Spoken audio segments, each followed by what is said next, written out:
ಇಡೀ ರಾಜ್ಯದಲ್ಲಿ ಬಹಳ ಗಂಭೀರವಾದಂಥ ಪರಿಸ್ಥಿತಿ ನಿರ್ಮಾಣ ಆಗಿದೆ. ರಾಜ್ಯ ಒಂದೇ ಅಲ್ಲ, ದೇಶ ಒಂದೇ ಅಲ್ಲ, ಇಡೀ ಪ್ರಪಂಚ, ಅಮೇರಿಕ, ಇಸ್ರೇಲ್, ಇರಾನ್, ಇವರು 3 ಜನದ ಜೋಕ್ ಆಟ,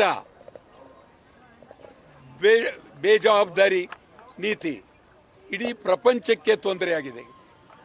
ಬಹಳ ಅತ್ಯಂತ ಗಂಭೀರವಾಗಿ ಯುದ್ಧ ಯಾತಕ್ಕಾಗಿ, ಯಾರಿಗಾಗಿ ಯುದ್ಧ, ಯಾತಕ್ಕೆ ನೀವು ಯುದ್ಧ ಮಾಡ್ತೀವಿ ಅಂತ ಹೇಳಲೇ ಇಲ್ಲ. ನೀವು ನಡೆಸಿರ್ತಕ್ಕಂಥ ಆ ಯುದ್ಧದ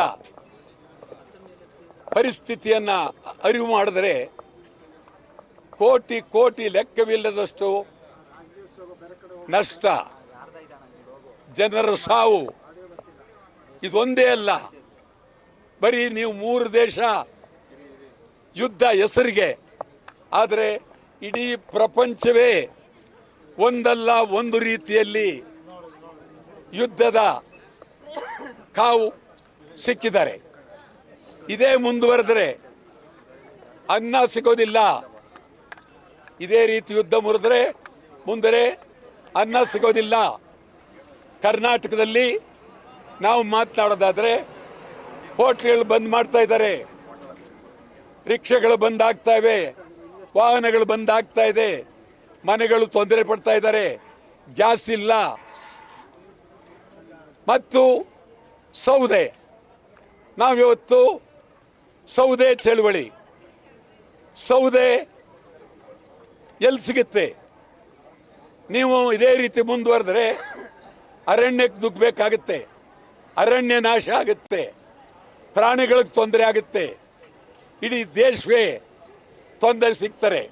ಆ ದೃಷ್ಟಿಯಿಂದ ಸೌದೆ ಬೇಡ, ಗ್ಯಾಸ್ ಬೇಕು, ಸೌದೆ ಬೇಡ, ಗ್ಯಾಸ್ ಬೇಕು. ಇದಕ್ಕಾಗಿ ನಾವು ತೀವ್ರವಾದಂಥ ಹೋರಾಟ 20ನೇ ತಾರೀಕು ಯಾವ ಅತ್ತಿಬೇಲೆ ರಾಷ್ಟ್ರೀಯ ಹೆದ್ದಾರಿ 20ರ ನಂತರ ಕರ್ನಾಟಕ ರಾಜ್ಯಾದ್ಯಂತ ರಾಷ್ಟ್ರೀಯ ಹೆದ್ದಾರಿ ಬಂದ್. ಮೊದಲು ಅತ್ತಿಬೇಲೆ ಗಡಿ ಪ್ರದೇಶದಲ್ಲಿ ಬಂದ್, 21, 22 ಹೊಸಕೋಟೆ ರಾಷ್ಟ್ರೀಯ ಹೆದ್ದಾರಿ ಬಂದ್, 26 ಇಲ್ಲಿ ನಮ್ಮ ಯಾವ ಬಂದಿದ್ದು ದೇವನಹಳ್ಳಿ ರಸ್ತೆ ಬಂದ್. 20ರಿಂದ ತೀವ್ರವಾದಂಥ ಹೋರಾಟ ಮಾಡ್ತೀವಿ.